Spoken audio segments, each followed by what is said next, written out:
Welcome everybody, and in this video I'm going to show you how you can use extension tubes for your close-up and macro photography as an alternative to using a more expensive dedicated macro lens. First of all, I'm going to show you what the extension tube does, how it works, and then I'm going to go deeper into this woodland to try it out in practice, see how the tubes perform and whether we can get some really sharp photos. So your extension tube, there's no glass. It is basically a tube that goes between the camera body and the lens, increasing the distance between the two and allowing you to physically focus closer, perfect for close-up photography. Now I'm using mirrorless camera today, my Canon R6, and that's an RF mount, so I've had to make sure that I've got the extension tube that fits that mount. I did a little bit of research and decided that these ones, the Meike, I'm not sure how you pronounce it, these had good reviews for working on the RF mount. So I bought these. There was two extension tubes, a 13mm and an 18mm. When we get in closer, it means we can get bigger image sizes on the sensor and more frame filling shots. Now if we're able to get close enough, we might be able to get 1:1 ratio, which is what we technically called macro. So what that means is that whatever you're photographing, if you were to place it on the sensor, it would actually be the same size. It would be real life 1:1 size. So I should try and use that word correctly, macro, if it's 1:1 ratio or bigger. Some people get really angry if I don't do that.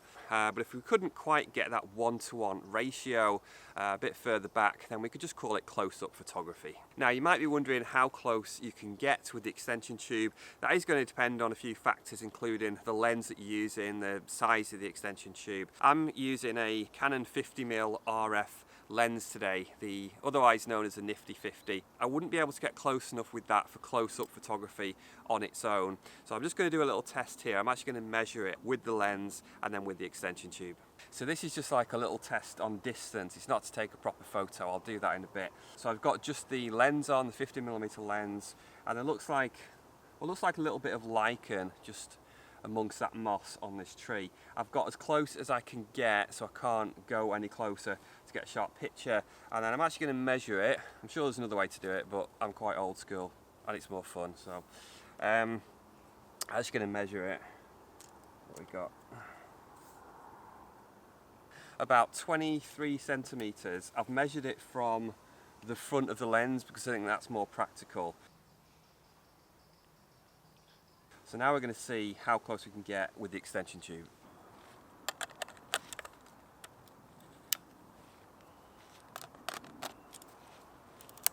So now to fill the frame, I've got to get considerably closer, and I've just measured this now, getting a sharp picture as close as I can with the 18mm extension tube, and the distance from the front of the lens to the subject was about 11 centimeters.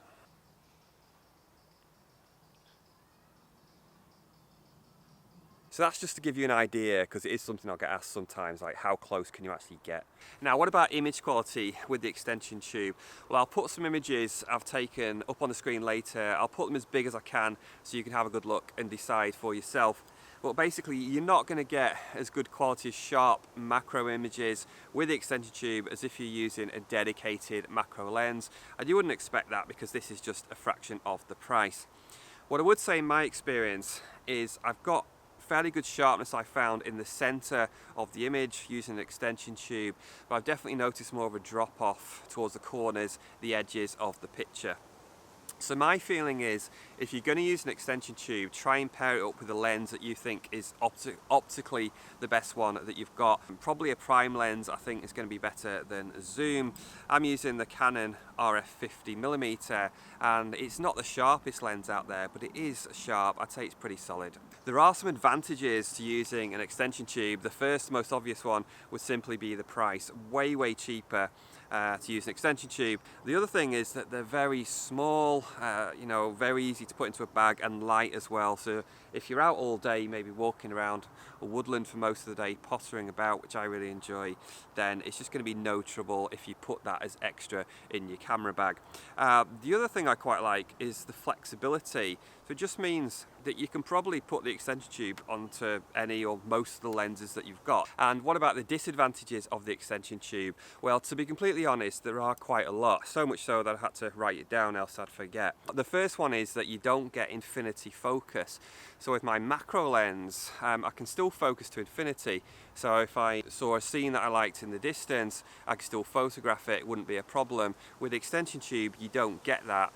You lose that infinity focus, so you can only focus closer within a certain range. The other issue is the extension tube automatically cuts out light. It lets in less light.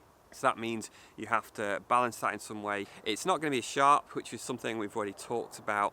Also, you might not be able to get that 1:1 true macro ratio. It's going to depend on the lens you're using and the extension tube. And if you want to do that, then you may have to stack more than one extension tube together. Just a brief word on manual versus automatic tubes. If they're completely manual, it means that it's not going to talk to the camera in terms of exposure and focus. But there's a lot of automatic ones out there that certainly do. Potentially you might have connectivity issues as well because you've got something else between the lens and the camera. I have experienced this myself, and it might also affect the autofocus. The autofocus may not become as reliable. And one last issue you can have is called vignetting, and that's where the corners of your image sort of go dark. It gives this vignetting effect at the corners, and that can sometimes happen depending on the lens that you're using. Okay, so let's get out there, try this in practice. Just a reminder that I'm using an 18mm extension tube.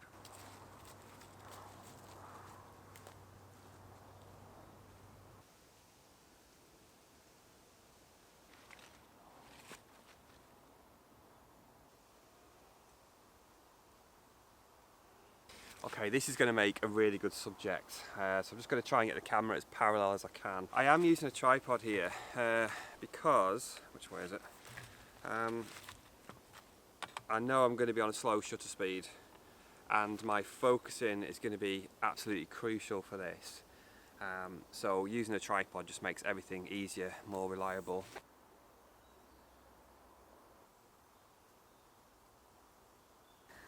Yeah, nice. Yeah, really nice actually. Very simple.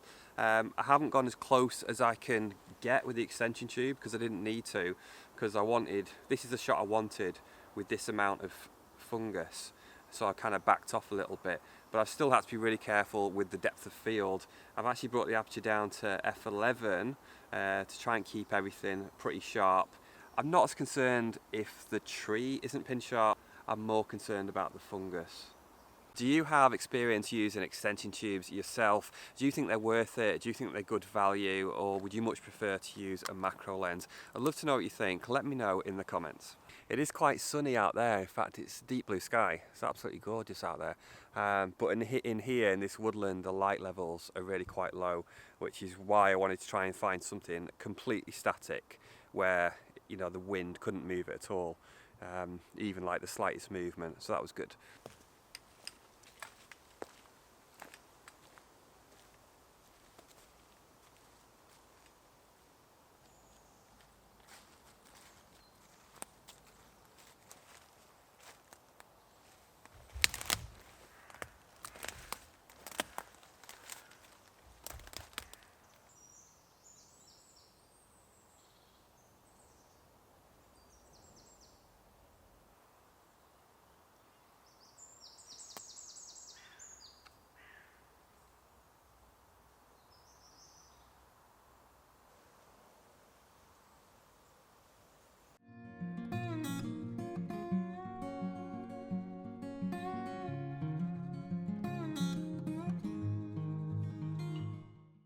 Just wanted to mention about the minimum focus distance. If you want to find out what this is, sometimes it'll be on the lens or you can check it out fairly easily.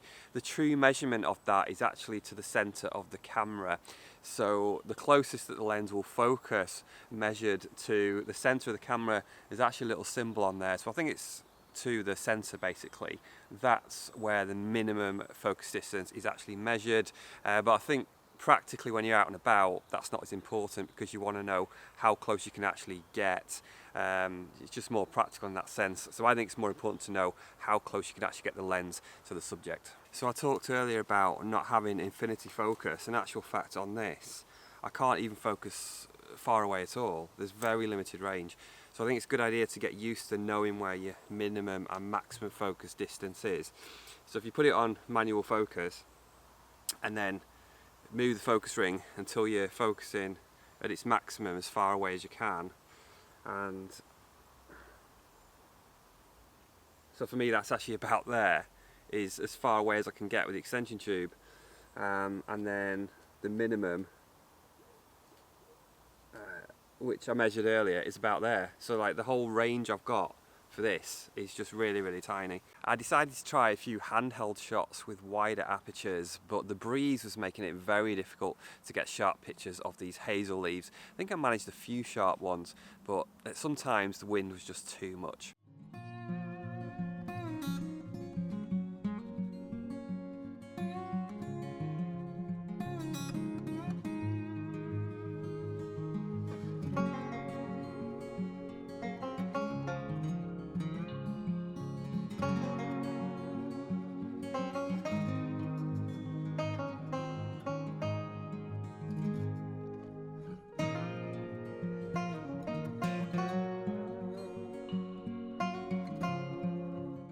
The completely static subjects were much easier.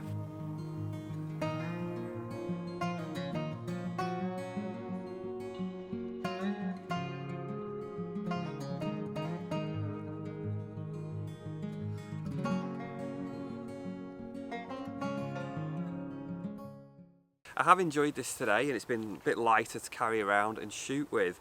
The biggest challenge I had was that range of focus, which I mentioned a couple of times, just from minimum to maximum focus distance. It was just so short with this lens and this extension tube, and I did find that frustrating at times. And I know I mentioned at the start of the video there's quite a few disadvantages to extension tubes which I listed, and yes there are, but at the same time I don't think that should necessarily put you off, particularly if you're a beginner.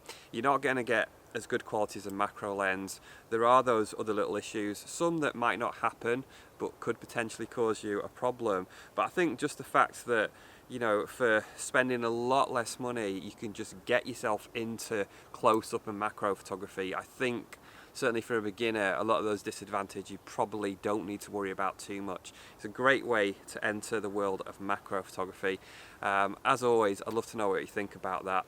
And if you'd like to see another video using extension tubes with a digital SLR, and there's a bit more detail about how the extension tube works as well, then watch this video up here. I'll see you over there. Thanks for watching.